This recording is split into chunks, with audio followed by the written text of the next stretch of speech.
Madame la présidente, monsieur le rapporteur, chers collègues, madame la ministre, est-ce donc tout ce dont vous êtes capable? Est-ce donc tout ce dont vous êtes capable? Alors que la précarité alimentaire gagne chaque jour du terrain dans un pays qui compte désormais 10 millions de pauvres, alors qu'un Français sur 3 déclare ne pas manger à sa faim, qu'un Français sur 2 se prive de viande ou de fruits et légumes frais, que les restos du cœur sont désormais contraints de réduire leur nombre de bénéficiaires, je vous repose la question, madame la ministre, est-ce donc tout ce dont vous êtes capable? 3 ans que l'inflation dure, 3 ans que vous tâtonnez en multipliant vainement les coûts de communication, 3 ans que des multinationales s'en mettent plein les poches pendant que nos concitoyens souffrent de votre inaction. Inlassablement, le ministre Bruno Le Maire nous a livré ses analyses économiques erronées, alternant entre on est au pic de l'inflation et le pic est derrière nous. Inlassablement, il est allé demander aux géants de l'industrie et de la distribution de bien vouloir avoir l'amabilité de fournir quelques efforts au point de se voir affublé de ce surnom qui lui va désormais si bien. Bruno demande, et oui, hélas, Bruno demande mais n'obtient rien. Face à cette absence totale de résultats, le gouvernement d'Elisabeth Borne a décidé d'agir. Sa première mesure relève du génie, la vente à perte du carburant. Mais le génie reste incompris et la mesure balayée d'un revers de la main par les distributeurs, renvoyée aux oubliettes des fausses bonnes idées de l'histoire. Deuxième mesure presque aussi hasardeuse que la première, avancer la date des négociations commerciales de 6 semaines entre fournisseurs et distributeurs afin de voir si, peut-être, sans la moindre injonction, sans la moindre contrainte, ces derniers ne pourraient pas tout de même consentir à baisser un petit peu leur prix. Du comique au tragique, il n'y a souvent qu'un pas. Et le texte que vous proposez ici, indigent, dérisoire, revient à tirer à pile ou face l'espoir de voir le pouvoir d'achat des Français s'améliorer.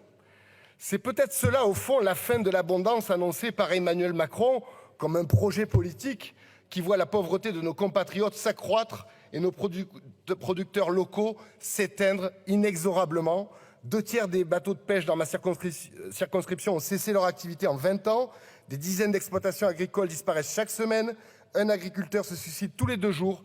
Notre pays, qui avait pourtant l'une des filières laitières les plus productives du monde, deviendra importateur net dès 2028. Je vous le dis haut et fort, chers collègues, hors de question de s'y résoudre. S'il y a des causes à l'augmentation des prix sur lesquelles nous n'avons pas ou peu d'emprise dans une économie ouverte, il y a bien des décisions politiques qui auraient pu être évitées pour certaines et prises pour d'autres. En refusant de rompre avec vos dogmes, celui de la soumission à l'Union européenne et du libéralisme absolu, vous avez laissé nos agriculteurs et producteurs désarmés face à une concurrence déloyale toujours plus féroce. Vous avez béatement accepté les règles du marché européen aux conséquences dévastatrices pour nos intérêts stratégiques et la compétitivité de nos entreprises. Vous avez refusé toute idée d'intervention de l'État dans les négociations entre fournisseurs et distributeurs, persuadés que le mécanisme de la main invisible ferait son travail pour le résultat que l'on connaît. Votre naïveté est coupable. Au Rassemblement national, nous disons que l'urgence de la situation exige des mesures exceptionnelles. Quand le marché produit des inégalités, des injustices, alors c'est à la puissance publique de reprendre la main. Les multinationales, industrielles comme distributeurs, ne doivent plus faire ce qu'ils veulent. Leurs marges doivent être encadrées. Par le bas, en garantissant à nos producteurs et agriculteurs des revenus décents. Par le haut, avec la fiscalité sur les superprofits. Fini les marges abusives, fini les profiteurs de crise, au détriment toujours des consommateurs. Pour cela, il faut en appeler à la responsabilité des acteurs économiques. La liberté ne va jamais sans la responsabilité. Et il faut donner à la loi toute sa force pour que ceux qui seraient tentés d'avoir des comportements, disons, peu scrupuleux, se voient contraints d'y renoncer. Ce sont des propositions que nous aurons l'occasion de vous soumettre pendant le débat.